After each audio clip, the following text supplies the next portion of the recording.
My guest today is Laura Hepworth, a conceptual artist based in London. Her practice explores the process of creativity and connection as a means to transform her own energy into an emotive language that speaks through vibrant color and mark making. In my conversation with Laura, we talk about how one can detach and disidentify from the mind. We talk about what makes us unique, as well as what being present means to her in her life and artistic journey. Another interesting subject we touched upon was the process of creating from the conscious and unconscious mind. We also talk about Laura's role in the community, her workshops, and her upcoming exhibition in August. We begin our conversation with Laura talking about color and mark making in her artistic practice. You make art through color and mark making. What do you mean by mark making?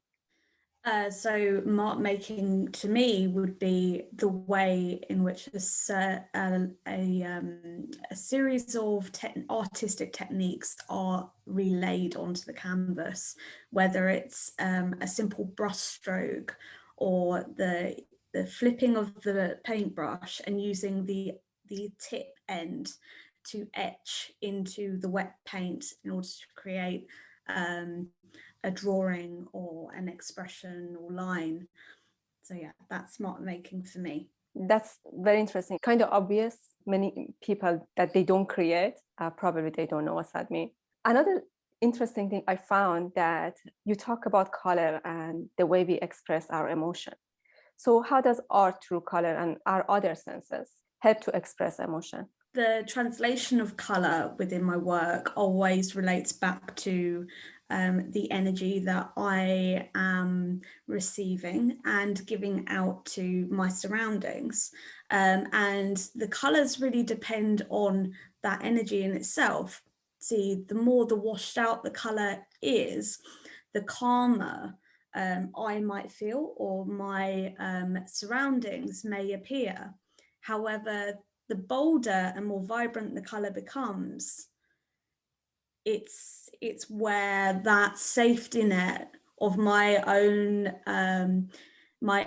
emotions is suddenly lifted, and that translates where that level of surrender that I will give myself and allow myself to give to the canvas. So it's not related to the universal meaning of color, like red express anger, blue is calm. So it's about how you feel on that moment. Absolutely. So with color, I sense the objects within my surroundings, or perhaps it's not even anything to do with the surroundings at all. Perhaps it's the way that I am just visualizing them.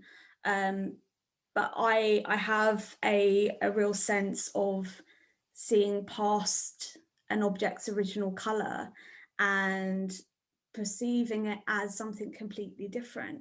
As an example, you may see a tree standing tall in a park or something, and you would see with its bark, its trunk, it will have a beautiful textured assortment of lines, all in brown and different hues and shades, all leading up to its branches, where it will begin to develop leaves with its vibrant greens and slightly darker shades.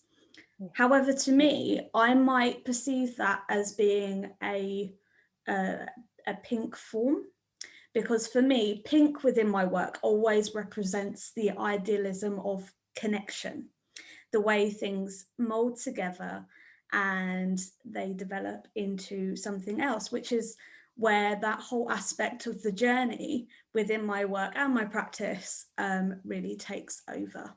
Yeah. So you talk about this thing called safety net.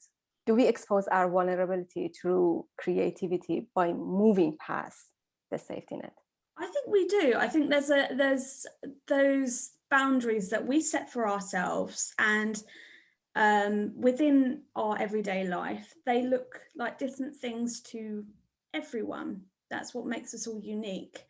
And for me, that safety net is the way that I will go about my life, and then allow myself to take that simple act of surrendering to the canvas I'm making, and just simply be present within the moment and make. And that's where that safety net will be taken off, revealing that vulnerability, and allowing me to almost offload with my own energy of what I might be feeling during the day. And that may not necessarily be something that's really heavy. It might just be a calming energy that's something I'm looking to translate within a work. Sometimes just being in a present moment, so that feeling of fear or wanting to be safe is just disappear. So because you are present, and whatever is matter is just in that moment, you put yourself in a present moment first, or while you're creating, that happen for you. So for me, I always look at the whole being within my studio space as an act of stepping into a unconscious bubble, which is where this whole play of the conscious and unconscious mind starts to play into, where I will just walk into the studio, pick up my paintbrushes and begin working on a canvas by tilting it so it's on the floor and relaying my brush strokes. And as I am making, that is when that whole being, or that whole act of being present, begins to take place gradually, slowly, growing and surrendering to the canvas. Yeah, that's also very joyful, the process of surrendering. Sometimes I find it difficult. Is it always happen to you when you create? I have to admit, I have gone through a number of creative blocks over the last couple of years, and something that I've really become aware of for myself is the less I am creating, the more I feel blocked. And therefore, the one thing that I need to do to unblock myself is just by simply picking up a paintbrush and painting. But it's that risk of fear and failure that stops me from doing that. And so until I actually make that simple action of going to the studio and picking up my my paintbrushes and other instruments like I would usually do, I would almost put a fence up to stop myself, a unconscious fence. And it's only until that moment where that state of overcoming, where I just simply will walk back into that that maker's bubble, and start creating. And that wall, that fence that I've gradually put up for myself, will tumble its way down. Yeah, that is very true. If you create one piece a week or one piece a month, so you want to be perfect. But if you're constantly creating, you don't feel like all of them should be a masterpiece or you should love them. So you can just let go and create. Absolutely. Absolutely. You talk about creating from the state of conscious thinking and or unconscious thinking. So do you have any preference, or you create from unconscious mind or conscious mind? So with my work, it really looks at the merging of both the conscious and unconscious, where this conversation of the two minds come together actually developed in my earlier years when I was a fine arts student at university. And that the real prospect of that conversation for me then was thinking about how the two could interconnect, how we could use certain subjects to unlock a greater understanding. For example, where you would put art and science together and merge them by turning the complexity of scientific data into a visual form, something people can really connect with, can unlock a greater understanding to those who, including myself, may not be completely aware of. So with that translation of that conversation within my work, I use a mergement of the two, conscious and unconscious mind, to bring a journey where I will use something that's our reality, that's now, and put it into something that's abstract, that's completely thought of, and non-factual. So when you do the abstract work, is coming from the unconscious mind. Yes, so whatever comes from the unconscious mind will be a reflection perhaps of what is conscious to us. For me, when I create from unconscious mind, there is an element of surprise. But when I working on a project, I plan it, I write about it, I think about it, I do the research. That's why it's very interesting for me. So you do have both your creative practice. So for me, the conscious thinking, the conscious mind comes from what I visualize in reality, what is, what has been, and what will be. And the unconscious mind is where I put those thoughts and those visualizations onto the canvas through my own reflection. So whereas the conscious thinking for your artwork would be writing about your artwork and obviously the things that have influenced that artwork, for me, that writing about my artwork would also be a part of the unconscious mind, because you are not necessarily thinking about the objects that you see in reality the way they are. You're thinking about what they could be, what more is there to the world that's already here with us, and how obviously those aspects are growing within your own artwork.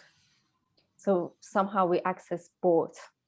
So there is no distinction between them. Absolutely. It's possible that I go back through some of my work and have more understanding from something I did 10 years ago. And even though I thought exactly what I'm doing, it revealed itself to me that there is more. And that's very interesting. I'm completely with you there, because I've actually had that same experience with my current collection that I'll be exhibiting in East Dulwich in August. And for a lot of those works, I've had to almost look back at the journey I was making last year in order to appreciate where I'm coming from now. So yeah, I'm completely 100% with you there. Do you see your work as a metaphysical exploration? Because I know you have a relationship between art and science. So for me, it used to be, especially when I was studying as a fine art student, I mean, practicing more, because obviously I used to see my artwork being more sculptural and perhaps on the borderline of large scale installation. And I found the relationships that I had with my practice then were far more practical, physical, and more challenging. Whereas now, my artwork is the center of my being. It is exactly where my coping mechanism lies, of dealing with everyday situations, including my own mental health and grieving journey.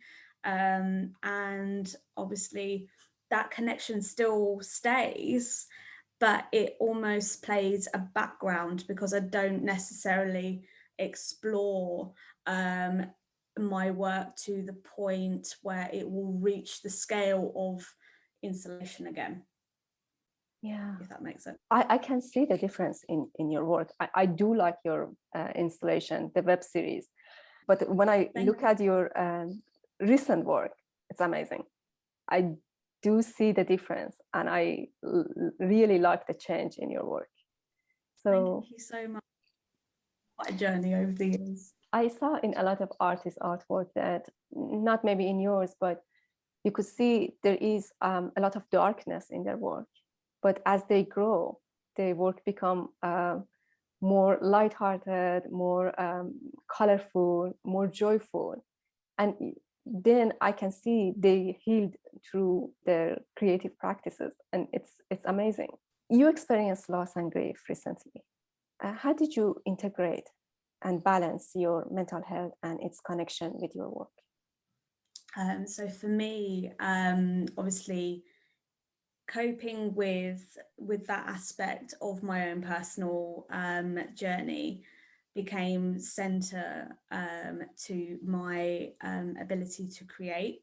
And I found that the only way I could be able to properly process my own sense of grieving, my own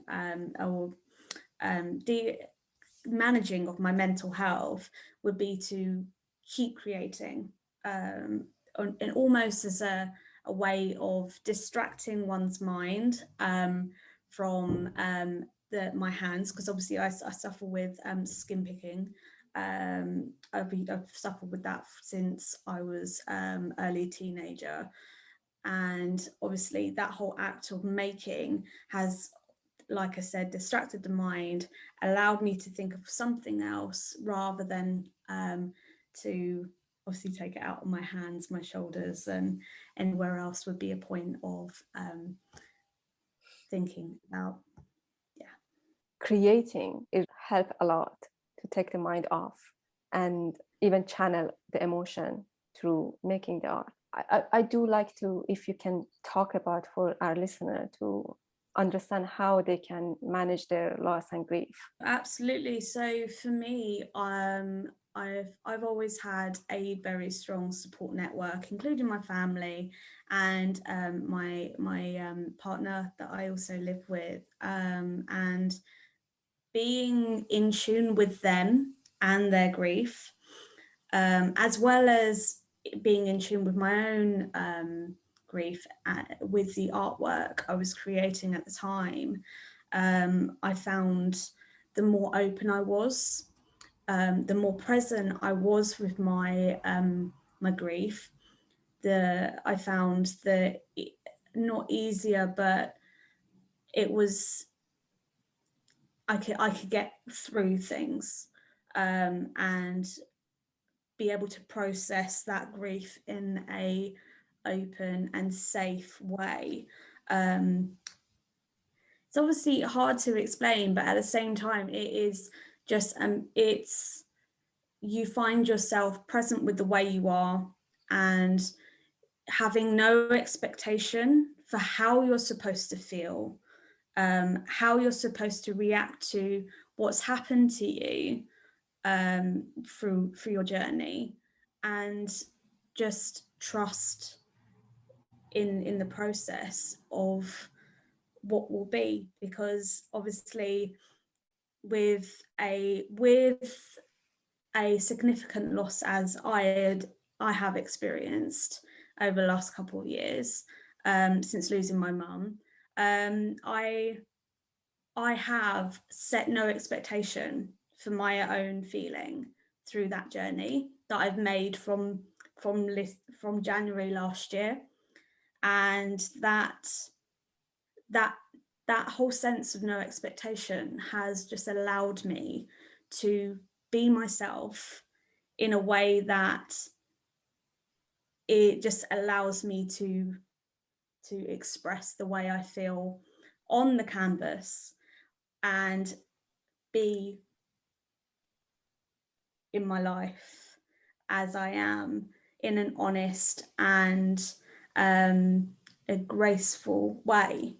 The thing is, what I always say to myself is, again, with the no expectation, if you want to cry, if you want to scream, if you want to let it out on a canvas, in a series of brushstrokes or in vibrant colour, or go out for a walk and take a visual account by drawing something, we all have our own ways of coping.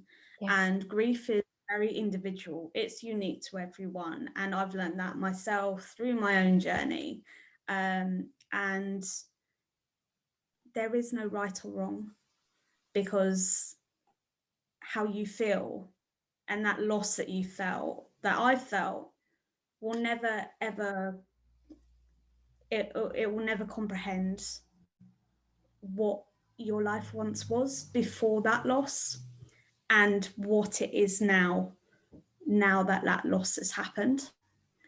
So it's almost it's for me it's been a case of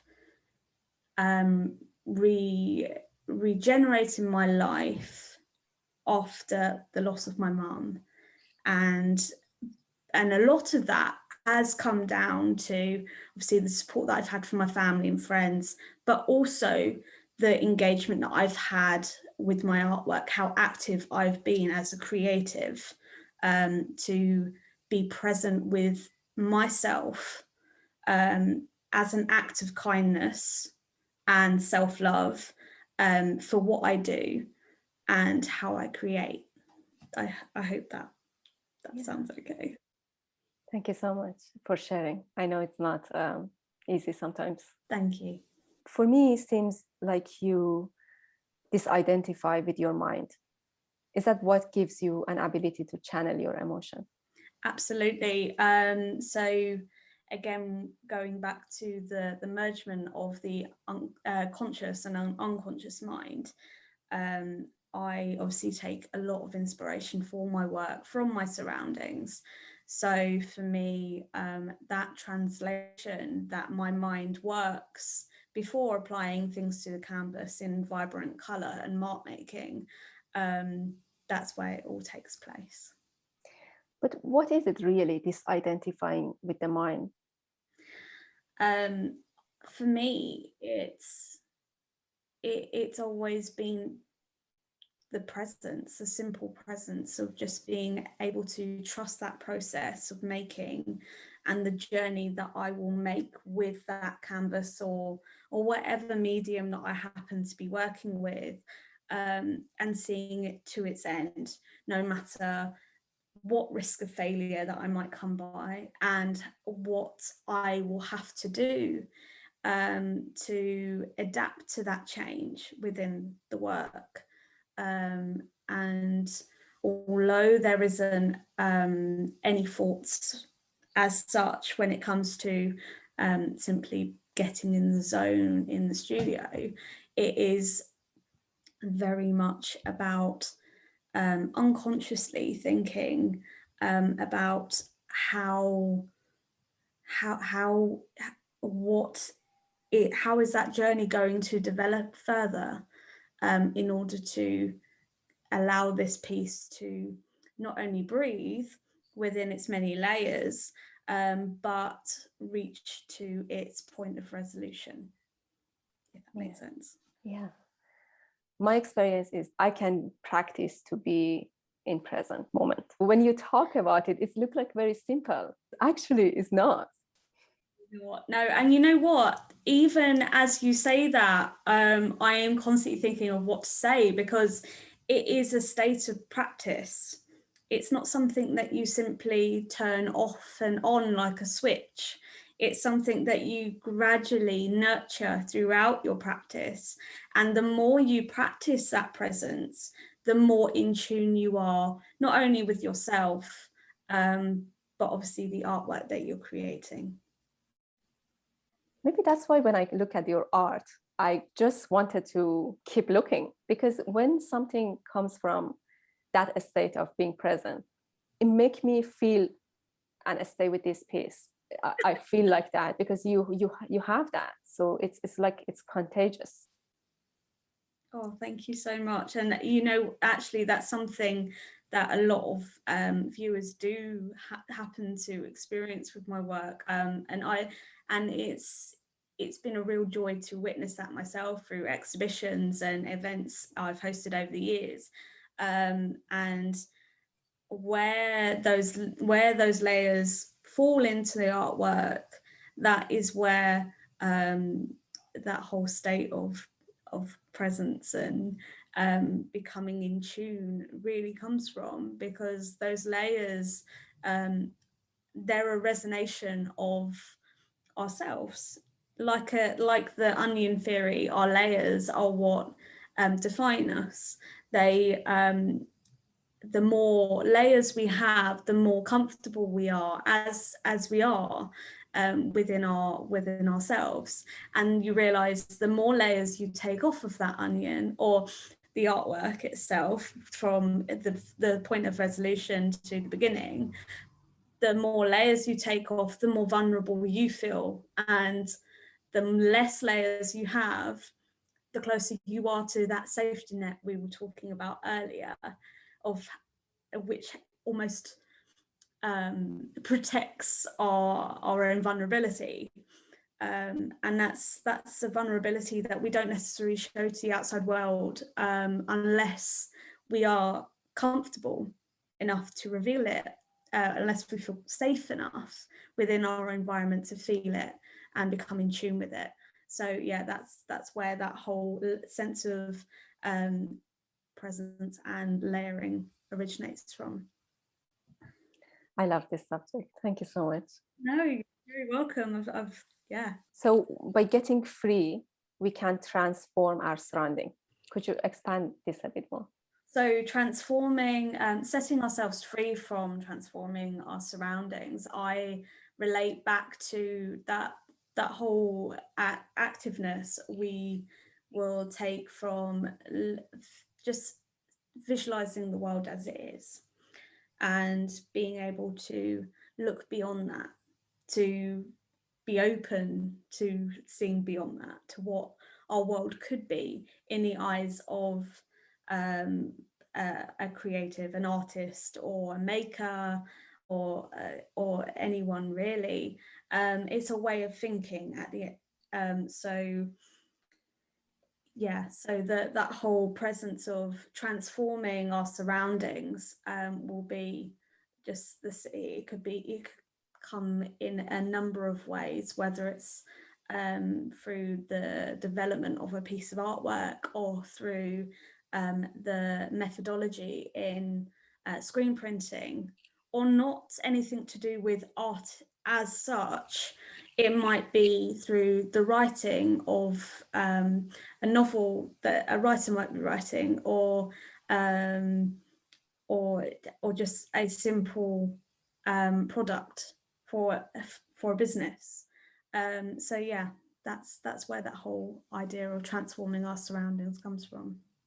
You talk about going beyond our reality, because we make our own reality. So the world we see is from our own point of view. My definition of the world is different from another person. Yeah, so abstracting it by changing its form, by changing its color, as I was talking about the reference to color in certain objects, whereas we were talking about the tree being a shade of pink, as I associate that color with connection. That is the way that I look to transform and almost set that viewer free within my artwork, because that's where our whole resonation journey begins. Within the simple shade of color, we already detect a certain emotion, a feeling within that, and that's where we are transformed from reality to what obviously me as an artist is thinking and feeling. It's transporting the viewer over to the view of the artist, the world of the artist, I guess. You mean that by allowing yourself, for example, if I see something that it means something to me, it doesn't mean the same thing to another person. By allowing and be free to feel that, so we get in touch with ourselves and we can transform our surrounding. Yeah, absolutely. So it is a case of just embracing the world as it is, but also as well as that, you're embracing a way another person may visualize that. Does that make sense? Yeah. In your previous works, the relationship between art and location helps us to enhance and intensify our own experience of place. You mentioned it in your writing. What do you mean by that? So for me, a great deal of my artwork springs from locations I happen to work in. So for me, one of my favourite locations I've always been inspired by is Cornwall. Not only do I have a great deal of connection within my family to the place, but it is one place that genuinely feels like a second home. And every time I revisit and create, the more whole I feel, and almost regenerated from my previous self before arriving in this location. And that whole process of me creating within that place is an act of being able to almost transport myself back to that spontaneous moment, and feeling that I was experiencing while creating the artwork within that location. That's interesting. I know that you held workshops. So one of them is Creative Connection workshop. Could you talk about it a bit more? So yeah, Creative Connections workshops, I ran as a series at the Turner Contemporary in 2015, very shortly after I graduated, as part of the CVAN platform graduate showcase. And this is where I was shortlisted as an artist to exhibit at the gallery, which was an amazing experience in itself.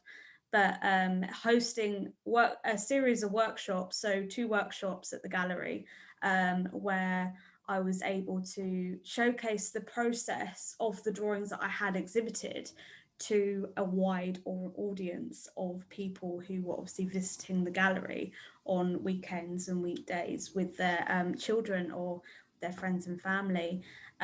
So that window of opportunity I was giving my audience to come in, not only to meet me, and obviously I guess it was a physical invitation almost to step into my way of thinking and to practice the processes that inspired my artwork. And it was a beautiful experience to see people becoming so immersed in that, within the whole act of just simply creating. Obviously with the Creative Connections workshop, it was looking at that interconnection between art and science again, as the drawings were almost a plan of how I would construct the web installations. So it would be a case of attaching, it would be making a drawing machine, which would be attaching one piece of material to a drawing instrument, where it would be a pen with a piece of string attached to it, and you would just simply allow the person to simply twirl it around on their finger, just like a puppet on the strings, to see the mark making that they would simply create just within that moment, and allow them to experience that loss of control, I guess, within that control of being able to make, if that makes sense. So that was a very playful couple of afternoons where a wide range of ages were able to experience that and create, and then go on to obviously develop that skill of using the drawing machine and create something that was far more controlled, by simply joining up the dots that their mark making had created within the first stage of the workshop, which would later take influence from a more scientific side of understanding the art process. So when the audience feel like this is not something serious, it's playful, is it easier for them to connect and create with you? Or they were professional artists? So the dynamic of people that were there, that were participating during the workshop, was an interesting demographic, where you would have young mums with children, you might have